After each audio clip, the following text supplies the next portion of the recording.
From the age of 12, we were told that if boys pulled our hair or poked us with pencils, it meant that they liked us.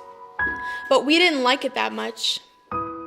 We were 13 years old when we would walk down the street and had men look from our feet to our face, and we'd listen as they completely replaced our identity from human to object. As they said cringeworthy things to us, we wanted to run.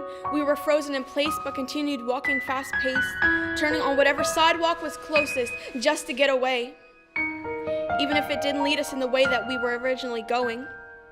Because Mama always said, if you see a strange man following you, you go to the other side of the street. And remember, if they ever grab you, scream. And that is something we had to learn at the age of 13 because we are just young fiends. We were spanked by the boys at our school, but it was cool because it just meant we had nice bodies.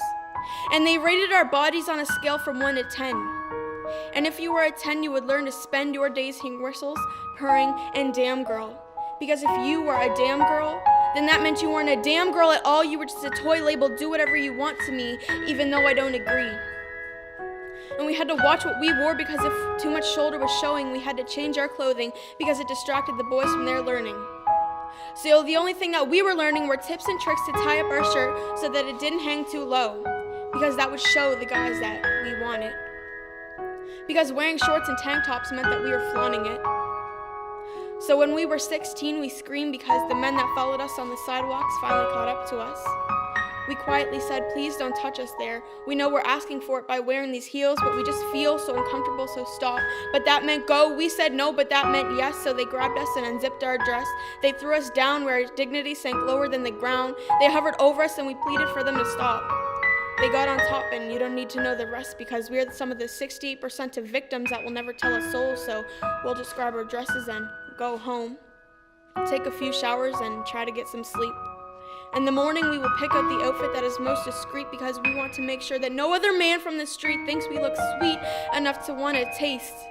We want to make sure we are as covered as possible so that our identities are not replaced with walking candy. And we will sit at the back of class where nobody will ask how our weekend was because if they ask, we might just burst into tears. And we will live in fear. We will run home so that we will never see the same men again that wait for us to be alone. We went from little boys poking us to men provoking us. We went from little boys pulling our ponytails to watching the trail of tears fall down our pillow every night because we knew once we fell asleep we would see the men in our dreams, nightmares that caught up to us on the sidewalk that night and left us bare. We went from playing with our toys to being toys ourselves. So boys will be boys, and us women will never tell.